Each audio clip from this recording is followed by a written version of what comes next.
Yo, what's good, my peoples? It's your boy, Big Chris, aka the Compton Animator, and I'm here to bring you another WWE SmackDown, TNA, and NXT review. So, before we get into the review, I got a couple things to break down. First, big shout out to Jake the Snake Roberts. Hopes he gets better. He was in a hospital over the weekend. They say he had fainted on the airplane and went unconscious.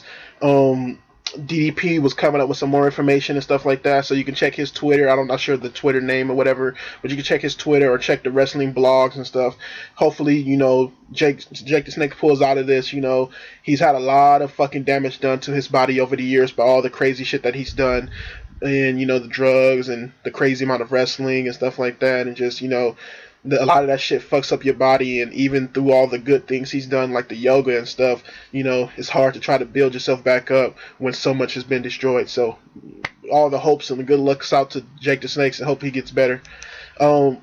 Yeah. So next we have Ryback, who was a lot of talk about not being here for next 2 to 3 weeks. He went into surgery to get some things fixed up on him, so he's going to be out for a minute. He put out this video.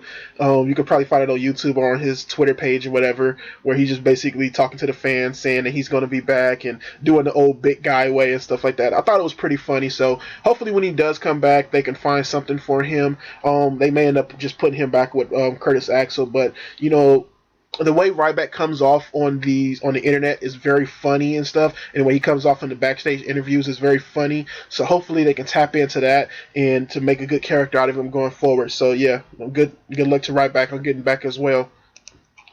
Next, WWE has seemingly put out this little animated shorts thing that they call WWE Cheap Pops. I heard it was taken down, but if you can find it, go watch it. I thought it was pretty funny. A lot of funny things with John Cena and Daniel Bryan, and the whole thing of Kane, who coming out as corporate Kane, and it was like summertime Kane or some other bullshit. But I thought it was really funny that the things that they were doing, a lot of things that you've seen a bunch of times on meme sites already, but to see them in animated form and done like a WWE Mad TV style, I thought that was pretty chill. And finally, or not finally, but next, I watched the Monday Night Wars first 3 episodes this weekend. You get the first episode, who starts off talking about the thing with Ted Turner coming in saying he wants a company, buys WCW, and then starts going head to head with Vince McMahon, brings on Eric Bischoff, and Eric Bischoff starts the Monday Night on Nitro, and they start going into the Monday Night War against Vince McMahon. And the first episode basically talks about how, they basically started taking a lot of, that shouldn't be there, but taking a lot of wrestlers from Vince McMahon, and a lot of those guys got over and stuff. And while Vince McMahon was doing a lot of old school stuff and was trying to push up some new guys, but it was all in these old school gimmicks, you had Eric Bischoff, who was beating him in the ratings because he got the older guys that a lot of the fans knew, and he just repackaged them differently, or just kind of freshened them up a little bit to make them towards the crowd, and they started getting up in the ratings. The second episode comes on and it talks about the outsiders coming to WCW and all the things with that, then starting the NWO and going from there, and how big of an impact the NWO was, especially how much it brought into a reality-based kind of realism to the whole WCW things. I really like that, and just, because I didn't get a chance to see a lot of the NWO when I was growing up, but getting a chance to see it here, and I haven't watched the NWO DVD yet, so, going back to watching that and watching more Nitros, and I'm going to have to watch this stuff with my little brother, because, he was the big NWO and WCW guy, so getting a chance to see that stuff was pretty cool. And then the last part goes on the full WWE versus Monday Night War, where it's just basically how Raw took on WCW and took on Nitro, and how the Attitude Era really sparked a lot of bright new characters for WWE, and it did have some good characters for WCW, but more of the NWO stuff and the things with Sting and stuff like that. They didn't touch on a lot of things here. They touched on more of the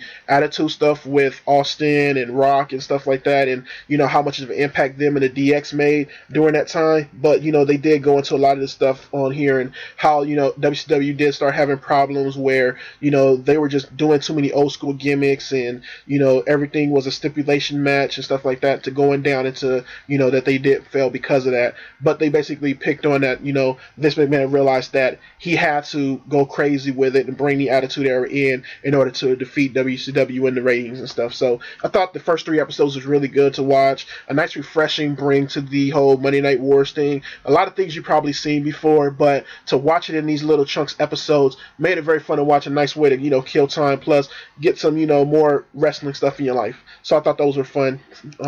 Next, there's been a lot of talk about these 3 guys, Big E, Xavier, and Kofi, and whether or not they're going to do this whole new Next Nation thing or whatever they're going to do with their whole faction. There's been some talk on the dirt sheets. I'm not sure if it's true or not, but about them still doing the whole thing, and they're repackaging these guys, probably to try to get them further away from the whole nation thing.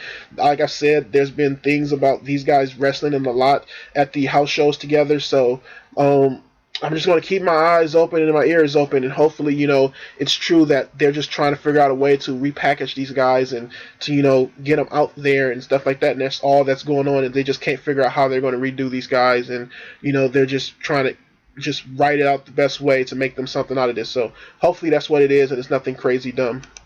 So next we get into our NXT review, and that is for August the... Let's see, what is it? The 28th. I should put, next time I'm going to put TNA if I do TNA reviews again, but I don't put TNA before this because that happens before. But August 28th, and first you get the Ascensions versus a bunch of jobbers.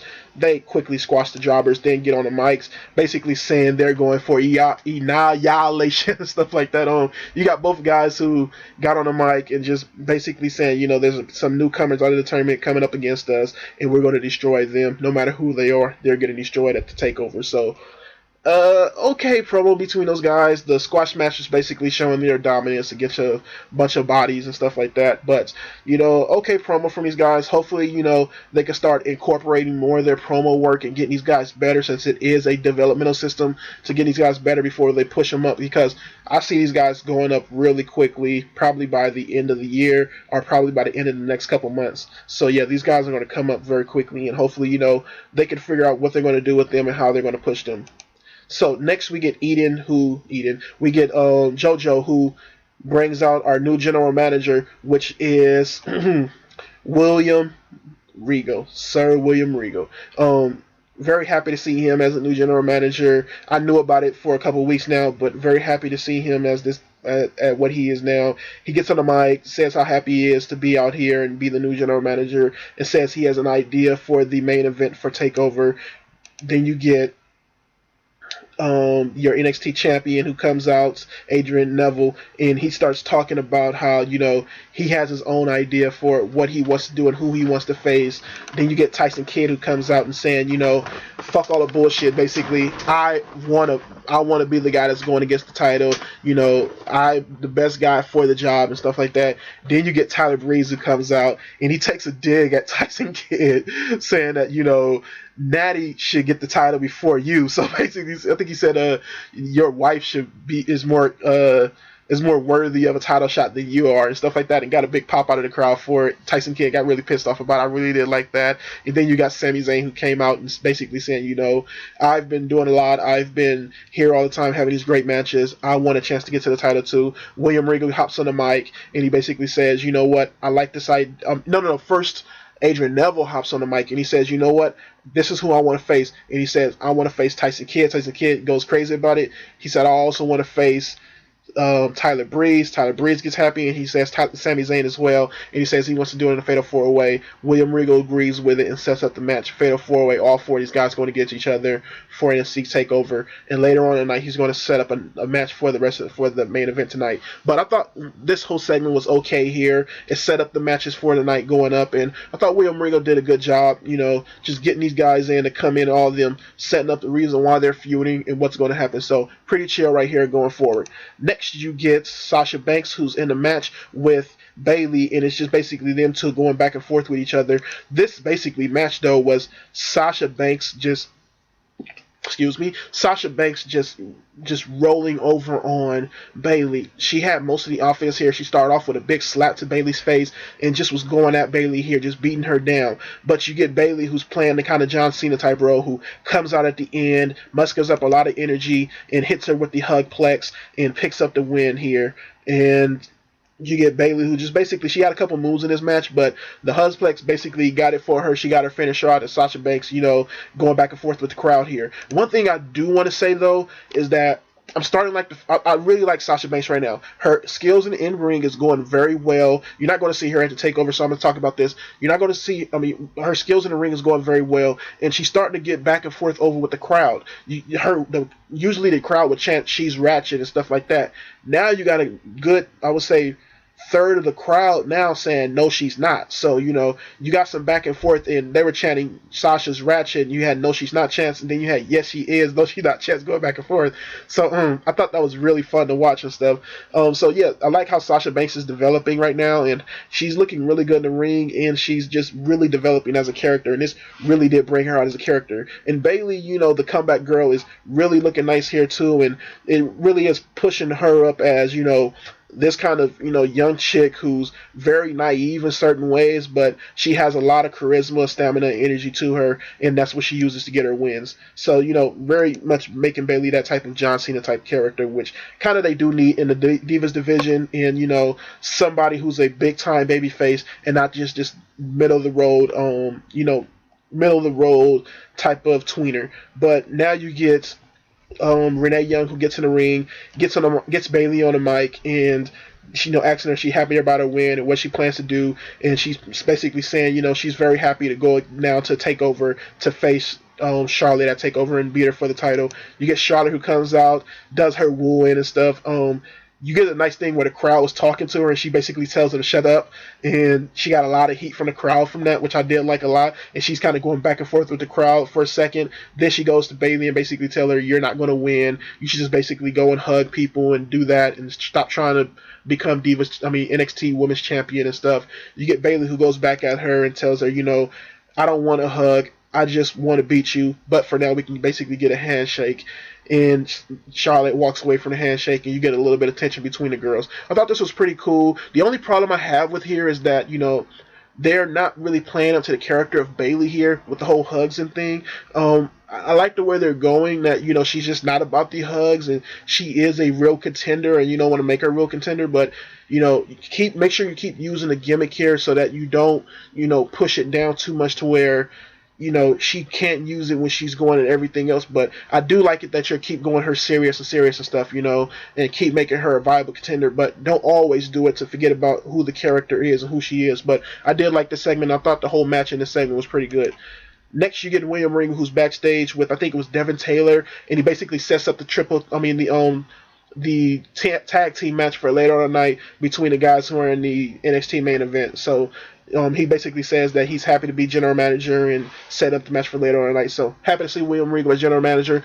Hopefully it doesn't mean that we won't hear him on commentary anymore, which it kind of does sound like, but hopefully we get to see some good amount of him on the shows to kind of make it, better for us not having him on commentary anymore.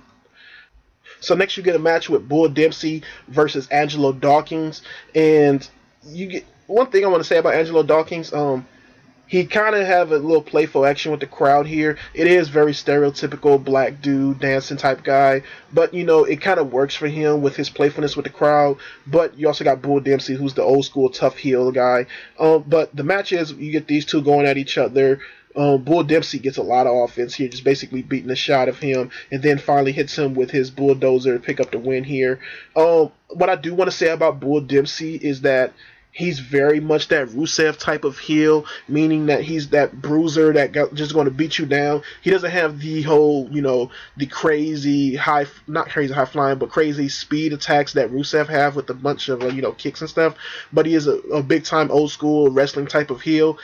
I think he'll get over on the main roster just from being that type of guy. They just got to get somebody that's going to, if you put him with a good manager that could talk for him and that you could make him that monster, then you will get a guy that's, a really good wrestler. So if you can find somebody that's like a New York type of, streets manager for him that can get him over, this will make him put him will put him better when he gets over onto the main card. But basically, this is a match for him to make him look strong, so he can go against, Mojo Rawley at the pay-per-view, and he cut a promo before the match on the little pop screen, that basically him saying that, Mojo Rawley is all hype and a bunch of nothing. So yeah, okay match here, nothing much to it, just a beat down from Bull Dempsey. Next, you get a backstage segment with the Legionnaires, and I thought this was pretty funny. You had Sylvester LaForte come out, and he basically talked about how he's going to have a match with Enzo Amore, or I don't know for sure if it's a tag team match or just a single match. That basically Enzo Amore said he wants a match for hair. He kind of throws it away saying, I'm not having a match, but it was funny what we did to Enzo. So you get the other Legionnaire, I can't remember his name, Marcus Louis, who basically says that we're going to have Enzo challenge us to a match, but you know what? We're going to accept it because we're better than them. And you get Sylvester, who's like, hold on, what the fuck? I didn't say we were going to accept the match. So I like the dynamic between both of these guys and how they go back and forth with each other. I thought they did really good in the backstage promo, and they went to this whole arguing with each other in French and stuff like that. So I thought that was pretty fun, just to back and forth with both guys. A really nice way just to get some chemistry in there between both of them and set up them saying we accept the challenge for the match. So I thought that was a pretty fun backstage segment. And next you get your main event of the night, which is Adrian Neville versus Sami Zayn. With Sami Zayn versus Tyler Breeze and Tyson Kidd. So basically faces versus the heels, and it's a fatal four-way match.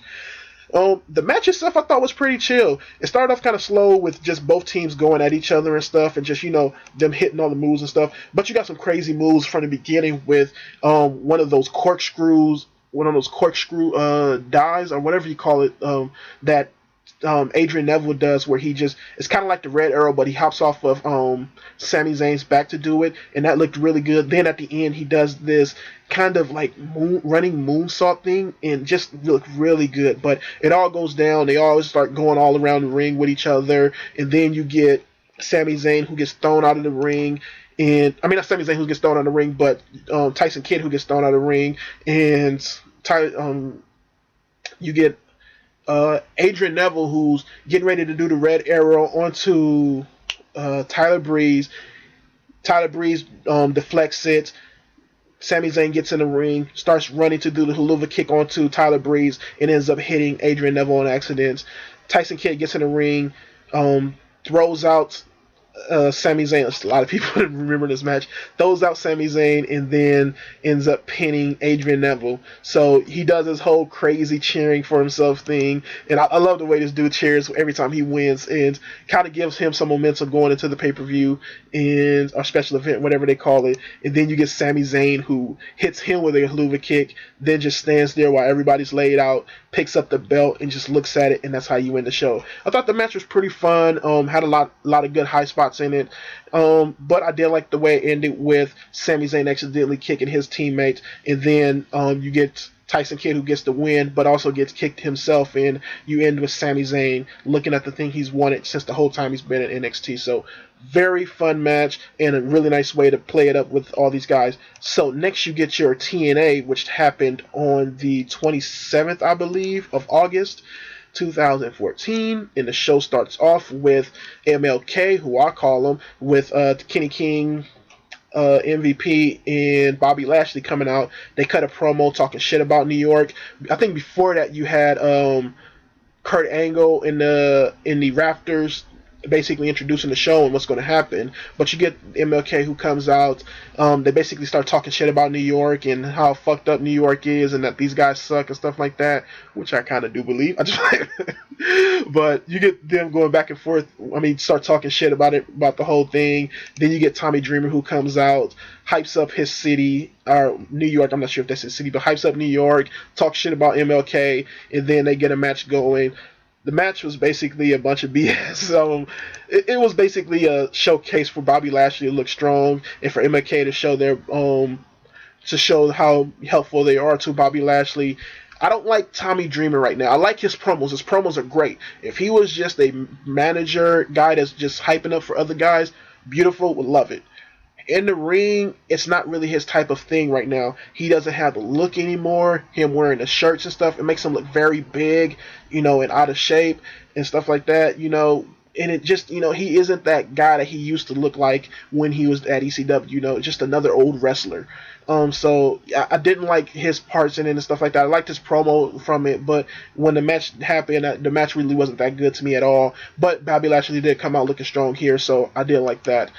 Next, you get a knockouts match with Terrence Harrell and I believe it's Angelina Love, I believe, but whoever the chick is. So you get them two going in the match, and the reason why I don't really care is because this match was clumsy as fuck. They do a bunch of near falls at the beginning, a bunch of clotheslines, some outside moves. You get one of them trying to jump onto the other one, and then Terrence Harrell hits this RKO type of move to pick up the win. It was a clumsy as fuck match, and it looked like they were just going to fall apart any second. They were running the ropes, couldn't barely do that, and just clumsy as hell. So Terrence Harrell picks up the win. Hopefully, I've heard a lot of good things about Taryn and that she is pretty chill in the ring. So hopefully it was just the other chick that was not doing really as good of a match for her. But Terrence Harrell did come out with some okay spots here, like a dive, like a splash, and she did the little RKO type move. But the whole match was pretty shitty and just not really that good at all. So next you get a six-man tag match with Homicide, Manic, and the guy from Bromass, I can't remember his fucking name, versus Low-Key, El Tigre, and Crazy Steve. This match, the biggest problem I had with this match was that they weren't actually tagging in each other. They were just coming in and fighting each other, and the ref did nothing about it.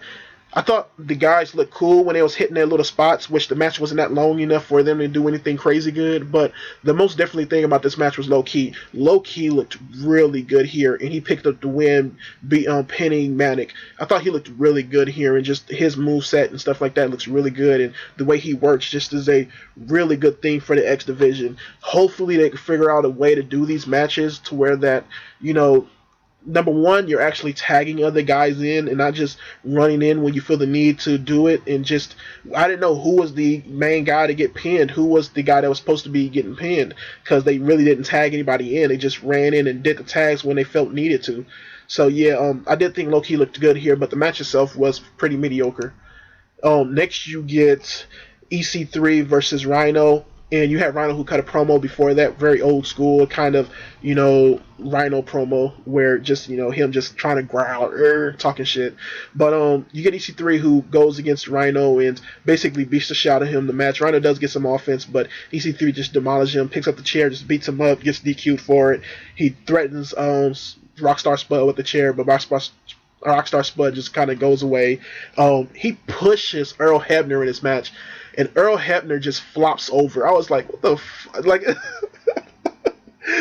man, it was just so stupid. Just so stupid. But yeah, it was what it was. I was pretty bored by this match, I can't lie. But EC3 does look good here. And, he is what he is. But the match really wasn't nothing, pretty mediocre. Next, you get a promo between Bobby Roode and Eric Young. Yeah. Just basically them both going at each other, saying how much they admire each other and stuff like that, and they're going to have a number one contenders match. You did have Kurt Angle who brought them in the back to say what they're going to do and stuff. I hate those kind of segments where, we're going to talk about this, the cameras can't be inside. I'm like, oh my god, it's so stupid. But they did go in the rings, talk much how they loved each other and how much they, not loved each other, but how much they admire each other for their wrestling skills and how good of a champion each other was and shit like that. And say, let's have a match at the pay-per-view and stuff. I mean, it was cool to see, these two guys, basically given a reason to why they're going to have a match next week, which the reason is that they're going to have number one contendership. But, them kind of going in and saying, okay, yeah, we do have all this history with each other and stuff like that, and let's make this a great match. Hopefully it is a good match, because I didn't really get anything out this promo, to tell you the truth.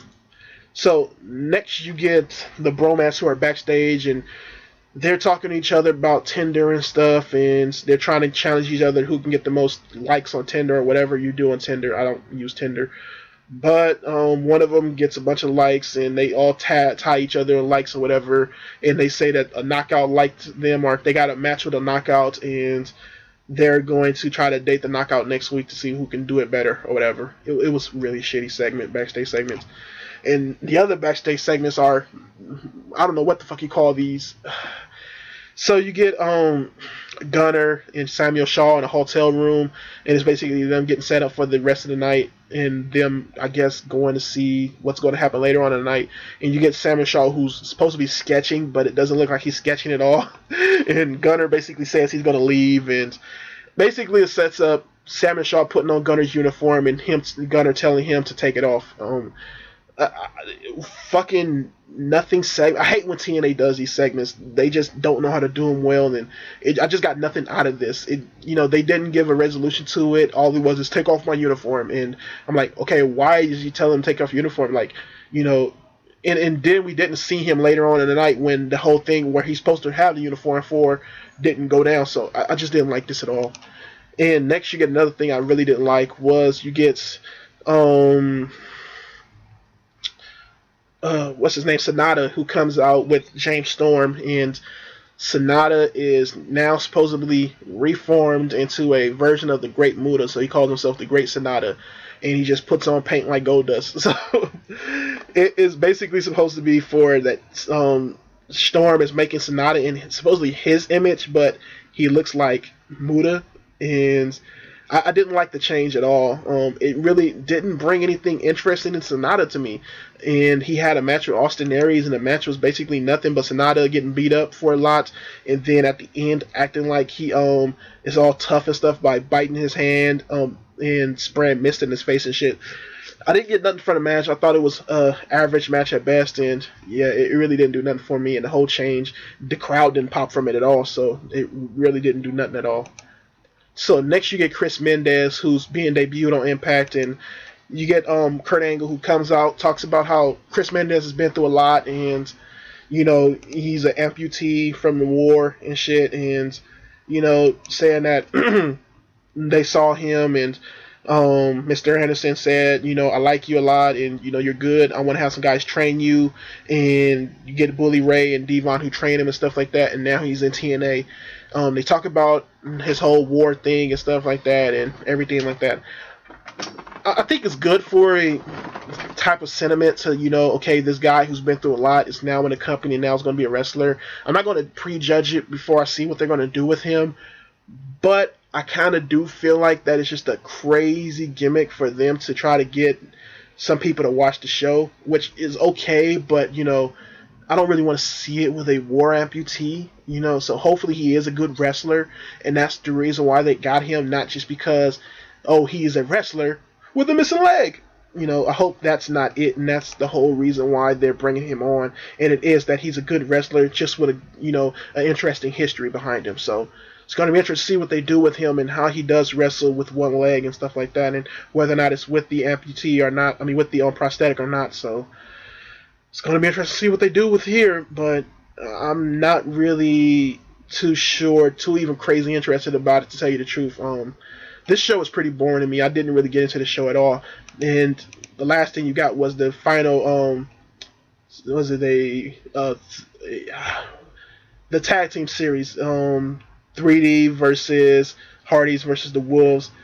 This match was basically the Wolves showing how badass they are. Bunch of high flying moves from these guys, kicks and other stuff, and just, really quick match with these guys showing how fast and how badass they are. I think the other tag teams did keep up with them and, did do a good job of, sticking with them and stuff like that. And you had 3D who ends up picking up the win off of their finisher. But I thought the Wolves looked really good here, and they're the thing that kept the match from being pretty mediocre, because the other two teams really didn't do anything that was interesting to me in this match. And again, another emphasis of nobody tagging in each other. Just guys running in and fighting when they feel the need to fight. There was not really any tags here. They only felt to do tags when they felt it necessary to do tags.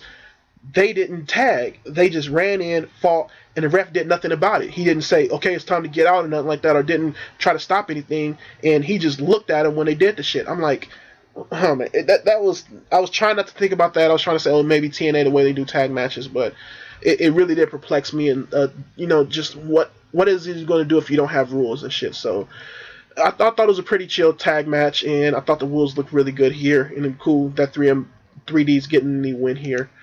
So next we get SmackDown, and you get the show who starts off with Bray Wyatt versus Roman Reigns. You had the Wyatt family on the outside, and these two just start going at each other. And you got Roman Reigns, who basically just starts beating the shit out of Bray Wyatt. And then you get the Wyatt family who comes in for the save.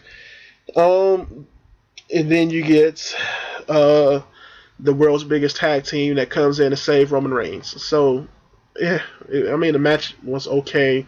It looked like they were going to basically have Roman Reigns beat the shit out of Bray Wyatt, which he kind of did. And, yeah, I just, you know how I feel about that already.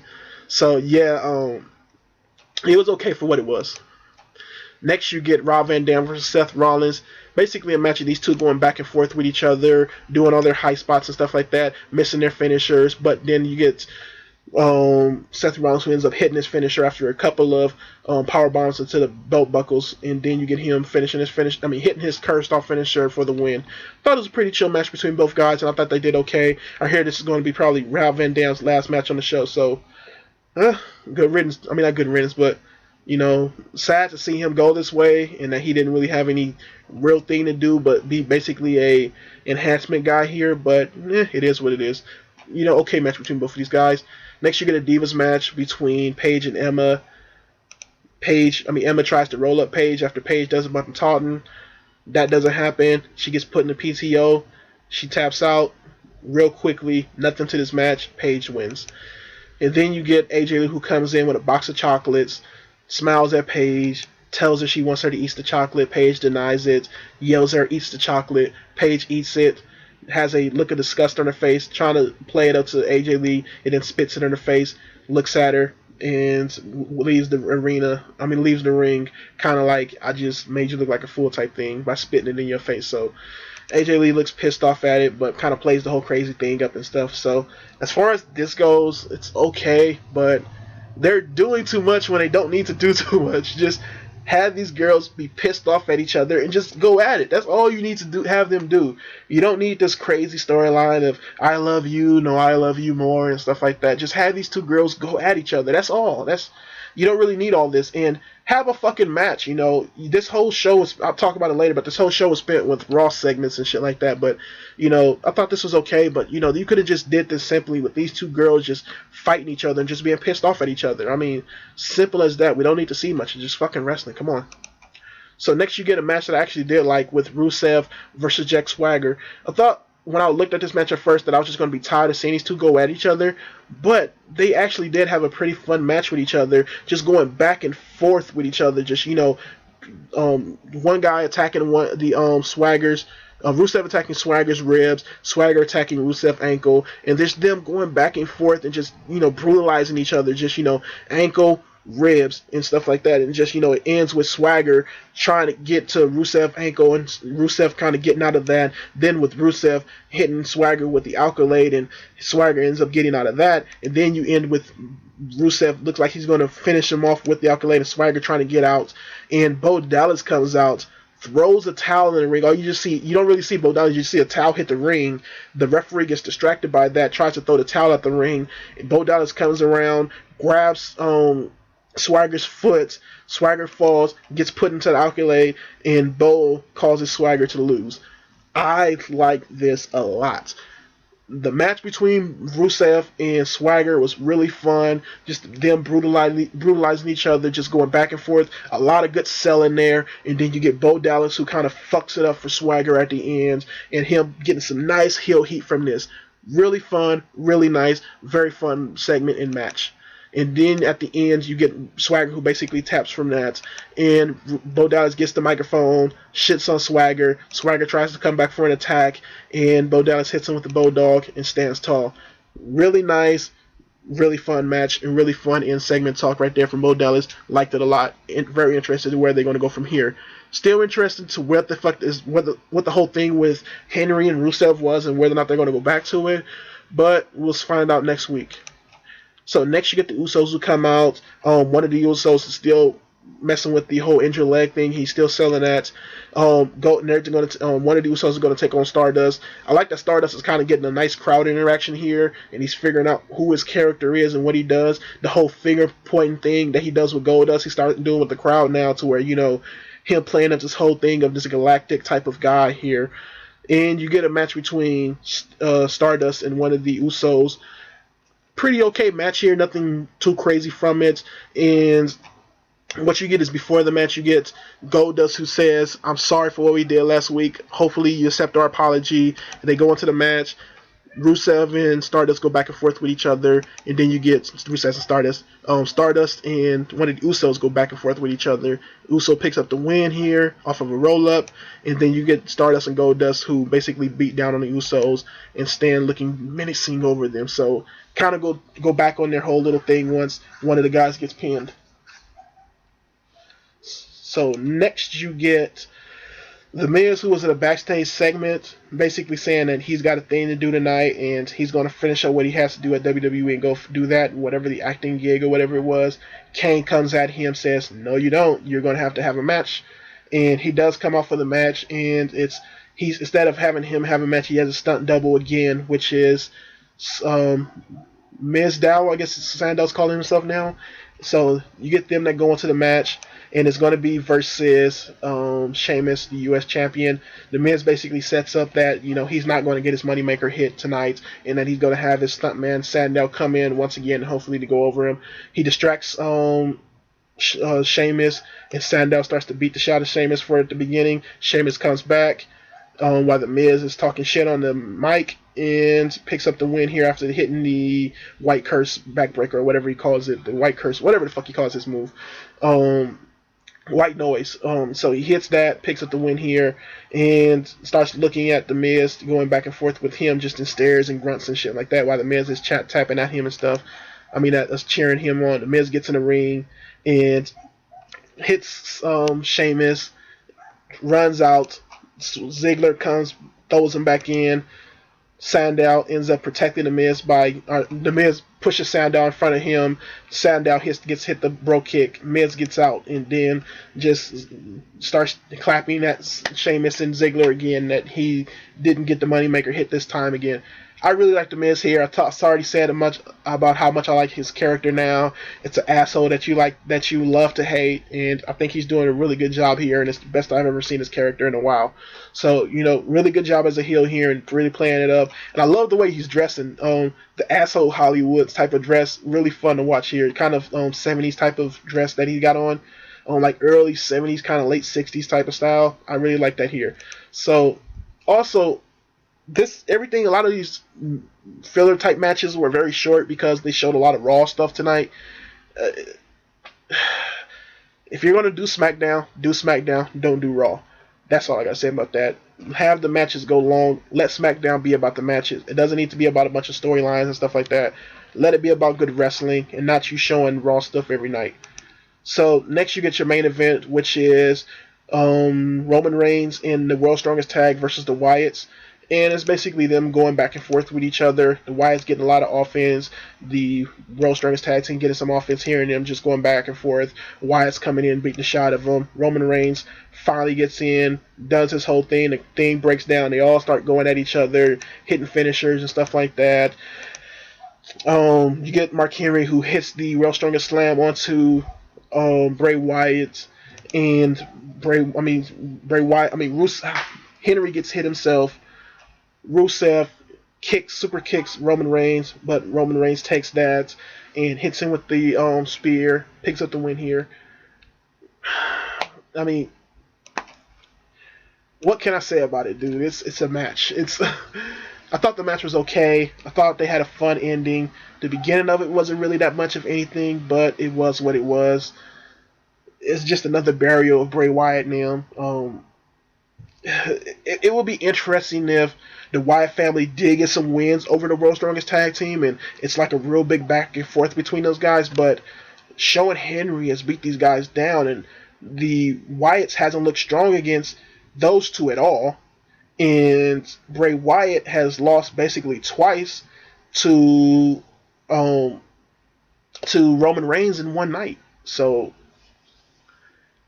it is what it is, man. I mean, nothing I can really say about it. I thought the show was okay. Average show.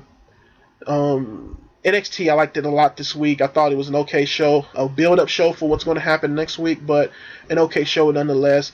TNA, I was very bored by. Even so bored that I don't know if I'm going to watch it next week. I thought they had some good things in the matches, like the Wolves looking good and Low-Key looking good, but it really wasn't enough to make me say, okay, I want to watch next week, and I'm interested in seeing what's happening next week. So if I do watch TNA, you'll see me review it. If I don't, then it'll just be NXT and SmackDown, which even SmackDown, I'm not sure if I want to watch next week because it's been an average show. Just like how I've thrown out main events, I'll throw out SmackDown too and just review NXT, because that's really the only thing besides Raw, that's the only thing I've cared about watching this week. So, yeah, a bunch of average shows tonight. NXT, I'll give a B to. SmackDown, I'll give a C to. And TNA, I'll give a D to. So that's what my grades is. I'll see you guys next week when you have on Raw. You're going to have Chris Jericho and Randy Orton in a Chris Jericho highlight reel segment. So it's going to be interesting to see what they're going to do with these two guys and whether or not they're going to keep going on with their original storylines with Randy Orton taking on Roman Reigns and Chris Jericho taking on the Wyatt. So interested to see what they do next, and hopefully it's nothing dumb. See you guys next week. Keep watching wrestling. Peace.